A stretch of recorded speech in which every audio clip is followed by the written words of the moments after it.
Welcome back to the deep dive. We've got some great material today on public speaking. Yeah, really interesting stuff. We've looked through it to kind of pull out the essentials on the different types of public speaking. Right, because knowing the type you're doing, or maybe listening to, it really changes things, doesn't it? Whether it's Yeah. for work or, just getting your point across. Absolutely.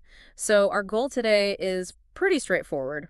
Cover the four main types, what they're for, what makes each one tick, sort of a foundation. Okay, sounds good. Let's jump right in. First up, informative speaking.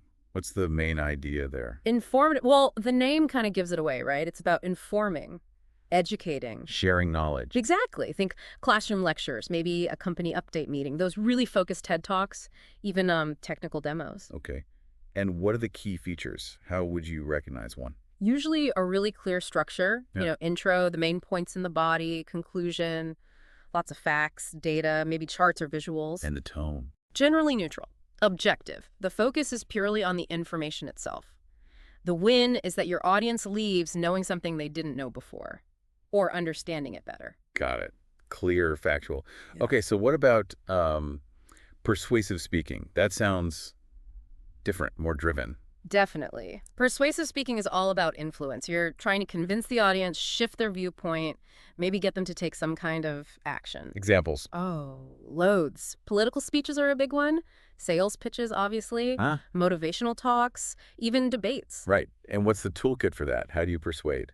It often involves hitting on different levels. There's the emotional connection, that's pathos, then logical arguments, logos, and really important, your own credibility ethos. Why should they listen to you? Ah, the classic appeals. Exactly. And you'll often find a very clear ask at the end, a call to action. Storytelling is huge here, too. It really helps connect. So it's about moving hearts and minds, essentially. Okay. Okay, number 3, demonstrative speaking. This sounds practical. It totally is.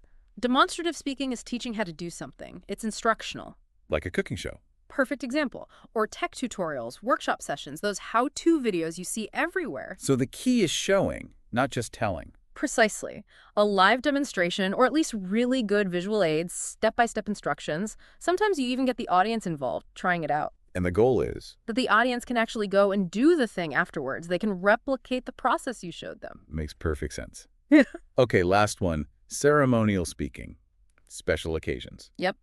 This is about marking an event, celebrating, commemorating, inspiring. It fits a specific moment. Like wedding toasts. Wedding toasts, graduation speeches, accepting an award or giving one. Eulogies and tributes, too. So less about facts or how-tos and more about feeling. Very much so. It's often deeply emotional, uses personal stories, shared memories. The tone needs to fit the occasion. Could be uplifting, funny, respectful, inspiring. It's about adding meaning to that specific moment. Okay, let's recap quickly. Informative is about know this. Persuasive is believe this or do this. Demonstrative is do it like this.